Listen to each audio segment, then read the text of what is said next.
ख्वाहिश भले ही छोटी सी हो लेकिन उसे पूरा करने के लिए दिल जिद्दी सा होना चाहिए।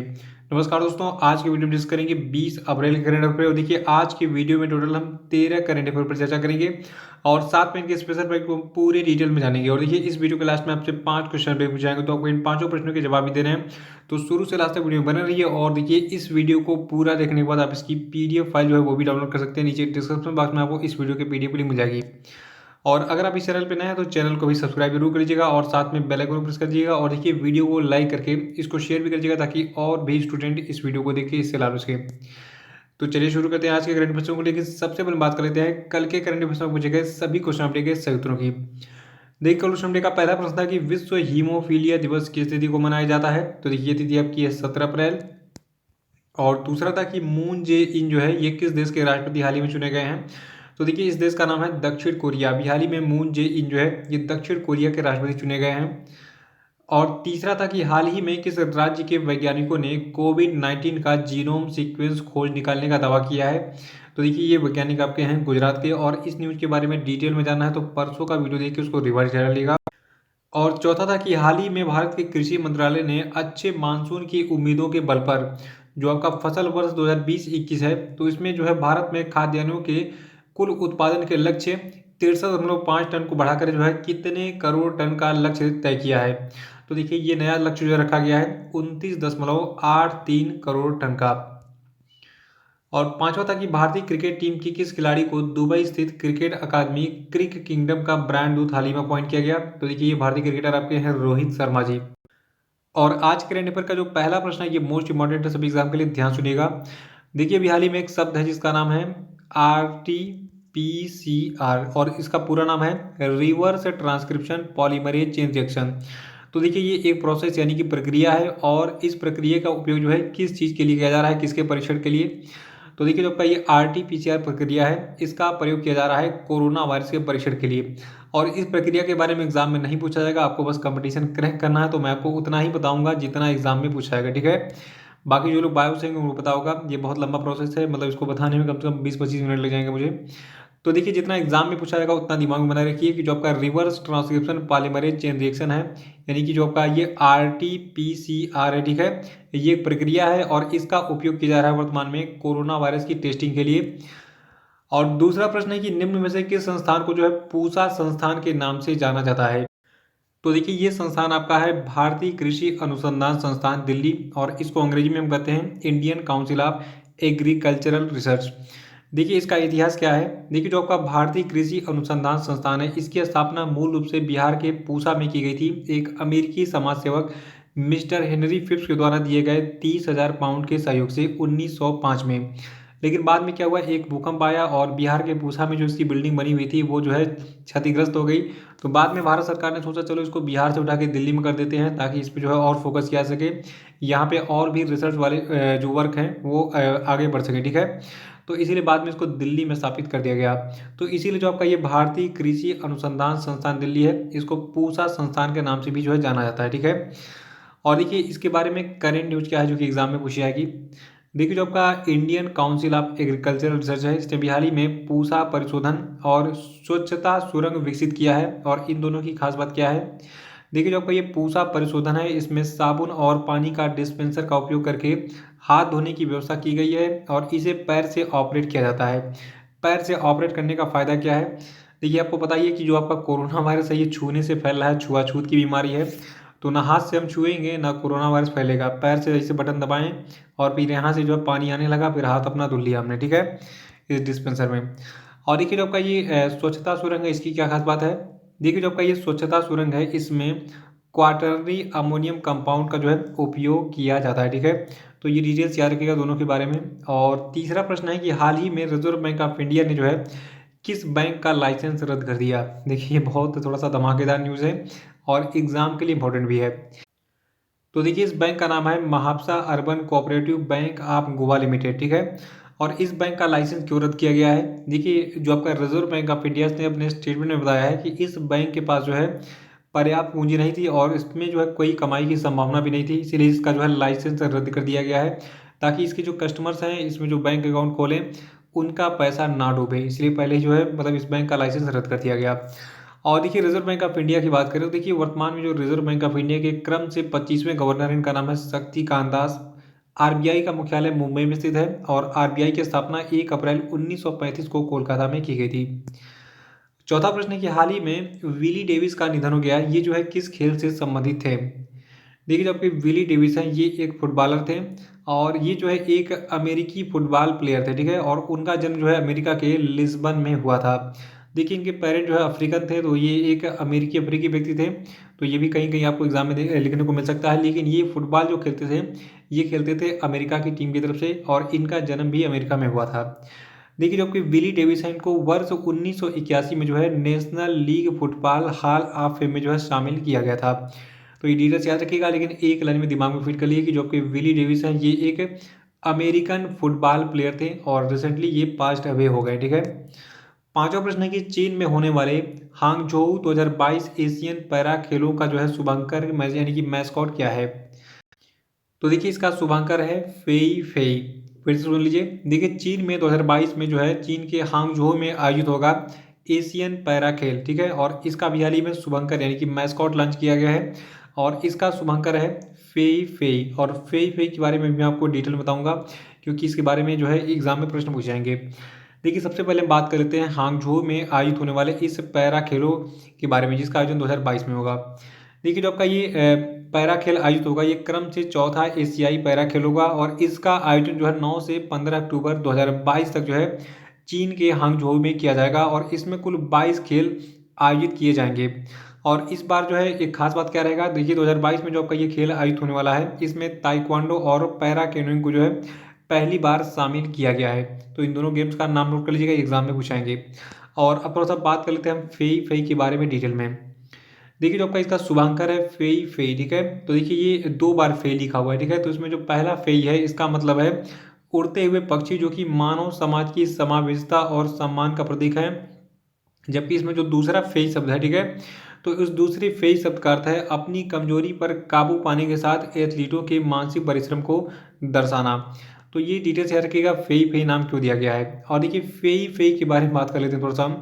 देखिए जो उसका मैस्कॉट यानी कि शुभंकर है फेई फेई, ये जो है लियाचंग संस्कृति के दैवी पक्षी से प्रेरित है और ये शुभंकर जो है हांगझोउ की विरासत और तकनीकी नवाचार के उसके प्रयासों का संगम है, जो कि मानवता और प्रकृति के सामंजस्यपूर्ण सह अस्तित्व को दर्शाता है।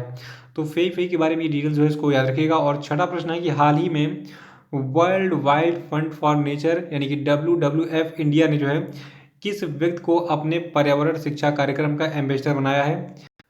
तो देखिए ये व्यक्ति आपके हैं विश्वनाथन आनंद और सबको पता है ये चेस खिलाड़ी है यानी कि शतरंज के खिलाड़ी है, ठीक है।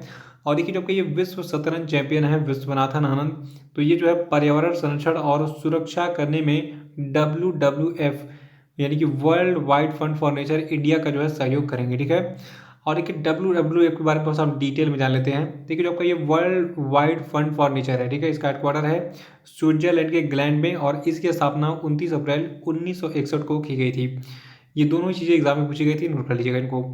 सातवां प्रश्न है कि हाल ही में भारतीय क्रिकेट कंट्रोल बोर्ड यानी कि BCCI ने कोविड-19 के चलते IPL 2020 को कब तक के लिए निलंबित कर दिया है। तो देखिए जो आपका ये IPL 2020 था ये अनिश्चित काल के लिए जो है निलंबित कर दिया गया, यानी कि कोई संभावना नहीं है कि ये आयोजित होगा कि नहीं होगा। देखिए जो आपका IPL 2020 है ये 29 मार्च को शुरू होकर 24 मई को समाप्त होने वाला था, लेकिन भारत में कोरोना वायरस के बढ़ते सकारात्मक मामलों को देखते हुए इसे पहले 15 अप्रैल तक बढ़ा दिया गया था, लेकिन अब लग रहा है कि ये हो ही नहीं पाएगा। इसलिए अभी हाल ही में BCCI ने जो है इसको अनिश्चित काल के लिए टाल दिया है, यानी कि ये इस साल नहीं भी हो सकता है, ठीक है। और BCCI की बात करें, देखिए वर्तमान में BCCI यानी कि जो आपका भारतीय क्रिकेट कंट्रोल बोर्ड है तो इसके अध्यक्ष हैं सौरव गांगुली जी और इसका मुख्यालय कहाँ पे है, मुंबई में। आठवां प्रश्न है कि हाल ही में किस कंपनी ने सामाजिक नवाचार के लिए एडिशन पुरस्कार जीता। तो देखिए इस कंपनी का नाम है टाटा पावर। अभी हाल ही में टाटा पावर ने जो है सामाजिक नवाचार के लिए एडिशन पुरस्कार 2020 जीता है और इसको ये पुरस्कार क्यों दिया गया है ये भी जान लीजिए। देखिए जो आपका टाटा पावर है इसने ये पुरस्कार अपने club energy #switch off switch on अभियान के लिए जीता है। और जो आपका ये टाटा पावर है इसके बारे में डिटेल क्या है, देखिए टाटा पावर ने जो है 2007 में अपनी स्थापना के बाद 29.8 मिलियन यूनिट से अधिक बिजली की बचत करने के साथ साथ पूरे देश में लगभग 533 प्रतिभागी स्कूलों को अपने साथ जोड़ा है।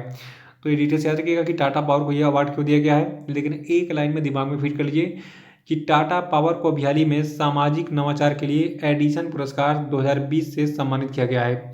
और एडिसन पुरस्कार क्या है इसको थोड़ा सा नोट कर लीजिएगा, इस पेज का स्क्रीनशॉट ले लीजिएगा, पहले इसके बारे में डिटेल जान लीजिए। देखिए जो आपका एडिसन पुरस्कार है, आपने एक वैज्ञानिक का नाम सुना होगा थॉमस एल्वा एडिसन, जिन्होंने बल्ब की खोज की थी, तो उन्हीं से संबंधित है। देखिए जो आपका एडिसन अवार्ड है ये दुनिया भर के सर्वश्रेष्ठ नवाचारों और इनोवेटर्स को जो है सम्मानित करने के लिए दिया जाता है। और साथ ही ये उत्पाद और सेवा विकास, विपणन, डिज़ाइन और नवाचार में उत्कृष्टता को सम्मानित करता है। और इसके जो विनर्स होते हैं एडिसन अवार्ड के, तो इनको जो है उत्पादों, सेवाओं, नेतृत्व और नवाचार में उत्कृष्टता के लिए 4 मानदंडों के आधार पर चुना जाता है। और ये मानदंड कौन से हैं? तो ये पहला मानदंड है संकल्पना, दूसरा है मूल्य, तीसरा है वितरण और चौथा है प्रभाव। तो एडिसन अवार्ड के बारे में डिटेल्स याद रखिएगा। और सबसे खास बात क्या है इस अवार्ड के बारे में, इस अवार्ड की शुरुआत कब की गई थी? तो देखिए जो आपका ये एडिसन अवार्ड है, इस पुरस्कार की शुरुआत 1987 में थॉमस अल्वा एडिसन की स्मृति में की गई थी। थॉमस अल्वा एडिसन जो इनका जन्म हुआ था 1847 में और इनकी मृत्यु 1931 में हुई थी। ठीक है, तो ये डिटेल्स याद रखिएगा इस पुरस्कार के बारे में, ये एग्जाम के लिए इंपॉर्टेंट है। नवा प्रश्न है कि हाल ही में किस संस्थान के द्वारा पानी में भारी धातु आयनों का पता लगाने के लिए एक कॉम्पैक्ट और पोर्टेबल सॉलिड स्टेट सेंसर को विकसित किया गया है? तो देखिए ये संस्थान आपका है centre for nano and soft matter sciences Bengaluru. और जो आपका ये सॉलिड स्टेट सेंसर, इसकी क्या खास बात है? देखिए जो आपका ये सॉलिड स्टेट सेंसर है, ये एक पोर्टेबल डिवाइस है जो कि भारत के दूर दराज के क्षेत्रों में पानी में जो आपकी हैवी मेटल्स आयन होते हैं, यानी कि भारी धातु आयन होते हैं, उनका पता लगाने के लिए जो है इसको स्पेशली डिज़ाइन किया गया है, विकसित किया गया है। और देखिए जो आपका ये कॉम्पैक्ट सॉलिड स्टेट सेंसर है, ये जो है सीसा यानी कि जो आपका लेड होता है, पारा यानी कि मरकरी और कैडमियम जैसे भारी धातु आयनों के मौजूद होने की जानकारी देगा, जो कि जीव प्राणियों के लिए जो है गंभीर संभावित खतरे पैदा कर सकते हैं। ठीक है, तो ये सारी डिटेल्स याद रखिएगा इस सॉलिड स्टेट सेंसर के बारे में। इसको विकसित किसने किया है? Centre for nano and soft matter sciences Bengaluru ने। 10वां प्रश्न है कि पेटीएम जनरल इंश्योरेंस लिमिटेड के नए मैनेजिंग डायरेक्टर और चीफ एग्जीक्यूटिव ऑफिसर कौन बनाए गए हैं? तो देखिए ये व्यक्ति आपके हैं विनीत अरोड़ा जी। देखिए विनीत अरोड़ा के बारे में पूर्व जानकारी है कि ये जो है इससे पहले एगॉन लाइफ इंश्योरेंस कंपनी के प्रबंध निदेशक और मुख्य कार्यकारी अधिकारी के रूप में कार्य कर चुके हैं। ठीक है, लेकिन ये पूरी पुरानी जानकारी है और इनके बारे में नई जानकारी क्या हो गई है कि अभी हाल ही में विनीत अरोड़ा को पेटीएम जनरल इंश्योरेंस लिमिटेड का नया मैनेजिंग डायरेक्टर और चीफ एग्जीक्यूटिव ऑफिसर अपॉइंट किया गया है। ठीक है, और देखिए पेटीएम के बारे में जान लीजिए। देखिए पेटीएम के जो संस्थापक हैं इनका नाम है विजय शेखर शर्मा। और अभी रिसेंटली जो आपका ग्रुप डी का एग्जाम हुआ था, तो उसमें मुझे लग रहा है कि हर बैच में जो है मतलब जितने भी शिफ्ट हुए थे रेलवे के ग्रुप डी के एग्जाम के, तो उसमें जो है जरूर ये प्रश्न डाल दिया जा रहा था कि पेटीएम के संस्थापक कौन है। तो पेटीएम के फाउंडर यानी कि संस्थापक हैं विजय शेखर शर्मा। और पेटीएम की जो स्थापना है ये अगस्त 2010 में उत्तर प्रदेश के नोएडा में की गई थी और इसका मुख्यालय भी उत्तर प्रदेश के नोएडा में ही है। और देखिए इसकी जो पेरेंट ऑर्गेनाइजेशन है ये आपकी है 197 कम्युनिकेशन। 11वां प्रश्न है कि हाल ही में किस कंपनी ने लॉकडाउन के दौरान स्थानीय स्तर पर जरूरी सामान बेचने के लिए खुले किराने स्टोर्स की जानकारी मुहैया कराने के लिए नियर बाय स्पॉट सर्विस को लॉन्च किया है? तो देखिए जो आपका ये नियर बाय स्पॉट सर्विस है, इसको गूगल के द्वारा भी हाल ही में लॉन्च किया गया है। और देखिए जो आपका गूगल कंपनी है, इसने लॉकडाउन के दौरान स्थानीय स्तर पर जरूरी सामान बेचने के लिए भारत में जितने भी खुले किराना स्टोर्स हैं उनकी जानकारी मुहैया कराने के लिए गूगल पे ऐप पर जो है इस नियर बाय स्पॉट को लॉन्च किया है। और इसकी एक खास बात और है, ये किराना स्टोर की जानकारी देगा कौन से किराना स्टोर खुले हैं आपके अगल बगल में। लेकिन इसके अलावा इस नियर बाय स्पॉट पर जो है यूजर्स को पीएम केयर्स फंड और give India, United Way and charity and foundation जैसे जो आपके नॉन गवर्नमेंटल ऑर्गेनाइजेशन है इसमें दान करने भी जो है सक्षम बनाएगा, जो कि लगातार यानी कि जो आपके ये एनजीओ हैं ये लगातार जो है भारत में जितने चिकित्सा कर्मी हैं उनके लिए सुरक्षात्मक उपकरणों की खरीद और ग्रामीणों को लॉकडाउन में राहत देने के लिए जो है काम कर रहे हैं। तो ये खास बात ये रखिएगा इस नियर बाय स्पॉट सर्विस के बारे में, इसको स्टार्ट किसने किया है? गूगल ने। ठीक है, और ये सर्विस जो है इसका मतलब जो फ़ायदा है ये कहाँ पे मिलेगा? गूगल के जो है गूगल पे ऐप पर। 12वां प्रश्न कि हाल ही में किस राज्य सरकार ने जो है कामिक पाठ्य पुस्तकों का इलेक्ट्रॉनिक संस्करण लॉन्च किया? तो देखिए ये राज्य सरकार आपकी मणिपुर की है। अभी हाल ही में मणिपुर की राज्य सरकार ने कामिक पाठ्य पुस्तकों का एक इलेक्ट्रॉनिक संस्करण लॉन्च किया है। और इसकी खास बात क्या है? देखिए प्रत्येक कक्षा के लिए इलेक्ट्रॉनिक कामिक पाठ्यपुस्तक में गणित और जो आपका पर्यावरण अध्ययन है यानी कि एनवायरनमेंट है और अंग्रेजी भाषा जैसे 3 विषयों का जो है सिंगल संस्करण शामिल होगा। और आप जो है इन कामिक पाठ्यपुस्तकों का लाभ किस पे ले सकते हैं? www.manipureducation.gov.in की वेबसाइट पर। तो इस वेबसाइट पे आप भी जाइए और चेक कीजिए कि कौन कौन से ये कामिक अवेलेबल हैं और इसका यूज कीजिए, लोगों को अवेयर कीजिए इसके बारे में कि भैया घूमो मत, पढ़ाई कर लो। अपने घर के जो बच्चे हैं उनको तो कम से कम ये चीज़ बता दीजिए आप। और बात कर लेते हैं मणिपुर के बारे में। देखिए मणिपुर के चीफ मिनिस्टर हैं एन बीरेन सिंह जी और मणिपुर की जो राज्यपाल हैं इनका नाम है नजमा हेपतुल्ला। 13वां प्रश्न है कि हाल ही में जो आपका पीपुल्स बैंक ऑफ चाइना इसने HDFC बैंक में अपनी हिस्सेदारी को 0.8% से बढ़ाकर कितना कर दिया है? तो देखिए जो आपका पीपुल्स बैंक ऑफ चाइना है इसने भी हाल ही में HDFC बैंक में अपनी हिस्सेदारी को 0.8% से बढ़ाकर कर दिया है 1.01%। इसको नोट कर लीजिएगा। और इसके साथ ही जो आपका HDFC बैंक है इसमें पीपुल्स बैंक ऑफ चाइना की जो हिस्सेदारी है बढ़कर हो गई है कितनी? 2,976 करोड़ रुपए। और देखिए यहाँ पे एक बैंक का नाम आ रहा है, इसका नाम है पीपुल्स बैंक ऑफ चाइना। तो देखिए इसके बारे में खास बात यह है कि ये जो है चीन का केंद्रीय बैंक है यानी कि सेंट्रल बैंक है। जैसे कि भारत का केंद्रीय बैंक कौन है? Reserve bank of India. तो उसी प्रकार चीन का जो केंद्रीय बैंक है इसका नाम है पीपुल्स बैंक ऑफ चाइना। और देखिए HDFC बैंक के बारे में जान लीजिए। देखिए जो आपका HDFC बैंक है इसका हेडक्वार्टर मुंबई में है और इसकी स्थापना की गई थी अगस्त 1994 में और इसके वर्तमान में CEO हैं आदित्य पुरी जी। तो ये डिटेल्स जो है नोट कर लीजिएगा आप। तो ये थे आपके आज के सभी महत्वपूर्ण करंट अफेयर और अब हम बात कर लेते हैं आज के सभी क्वेश्चन पे। तो आप सभी लोगों को इसका आंसर देना है। देखिए पहला प्रश्न आपके लिए कि विश्व धरोहर दिवस किस तिथि को मनाया जाता है? इसका आंसर बताइए। दूसरा प्रश्न आपके लिए कि किस राज्य सरकार ने SS करो नाम मोबाइल एप्लीकेशन लॉन्च किया है? इसका उत्तर बताइए। और आपके लिए तीसरा प्रश्न है कि कृषि मंत्री नरेंद्र सिंह तोमर ने लॉकडाउन के दौरान किसानों को राहत देने के मकसद से खाद्य पदार्थों और जल्द खराब होने वाली जितनी भी वस्तुएं हैं उनके परिवहन की सुविधा के लिए अभी हाल ही में कौन सा मोबाइल एप्लीकेशन लॉन्च किया है? इस एप्लीकेशन का नाम बताइए।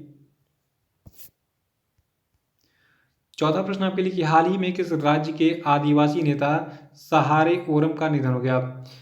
इसका आंसर बताइए। पांचवा प्रश्न है कि भारत के केंद्रीय कृषि एवं किसान कल्याण मंत्री कौन है? इनका नाम बताइए कमेंट बॉक्स में। और इनके बारे में तो मैं आपको लगभग डिटेल डेली बताते रहता हूँ, तो जल्दी से बताइए इनका नाम क्या है। तो इसी प्रश्न के साथ आज का करंट अफेयर समाप्त होता है। कल फिर मिलेंगे कल के करंट अफेयर साथ। तो वीडियो को लाइक करके इसको शेयर कर दीजिएगा और जो लोग नए हैं वो चैनल को सब्सक्राइब जरूर कर लेंगे। और नीचे डिस्क्रिप्शन बॉक्स में हमारे सभी सोशल मीडिया की लिंक मिल जाएगी, तो वहाँ पे क्लिक कीजिए और उनको ज्वाइन कर लीजिए। तो इसी के साथ बहुत बहुत धन्यवाद। Thank you and have a nice day.